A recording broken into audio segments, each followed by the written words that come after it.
What if I told you that fantasizing about revenge probably feels better than the actual revenge?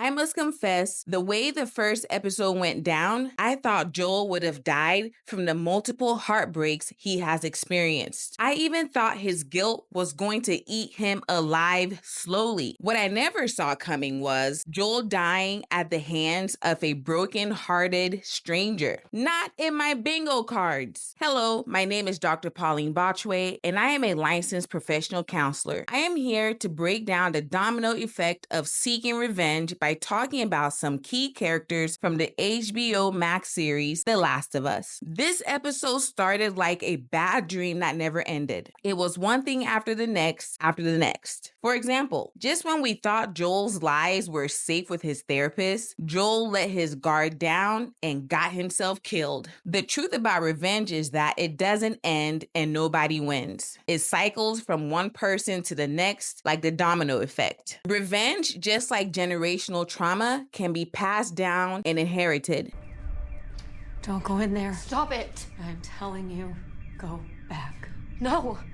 For example, we heard Ellie yelling at Abby that she would kill her. Abby, without knowing, has passed down her vengeance to Ellie. But guess what? Joel has a brother and he is loved by many in his community. It is safe to assume that his brother will also seek revenge, and likely so will others in Jackson Hole. For generations to come, Abby's revenge will have a lasting impact. But what is the impact of revenge on the person seeking it? Emotional toll. Revenge might feel satisfying at first, but it often leads to prolonged anger, bitterness, and even guilt. This was noticeable at the end when Abby and her troops were leaving. She did not look like she felt good about her decision to kill Joel. Even during the act, you could sense her hesitancy. I mean, I get it. The person you've been hunting to kill by chance also saved your life from a mob of zombies? And one doctor.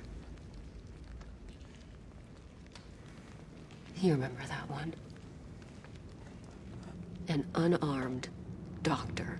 Mental distraction. Focusing on revenge can consume much energy and attention, taking away from personal growth or happiness. We don't know much about Abby, but what we do know is that she was consumed by the nightmares of finding her dead father and the stories of how he died. So much so, she convinced some friends to join her mission to avenge her dad. They blindly went on a witch hunt for Joel. Social consequences. Getting revenge can damage relationships, ruin reputations, and sometimes lead to retaliation or escalation. This was very obvious. Abby's crew seemed somewhat afraid of her and walks on eggshells around her. I don't blame them. They have probably seen how unhinged Abby can get. Overall, revenge often perpetuates pain instead of resolving it. I am going to guess that Abby's mental health is even worse than before. Joel did not deserve to die, and neither did Abby's dad. How far is Ellie going to go to avenge Joel?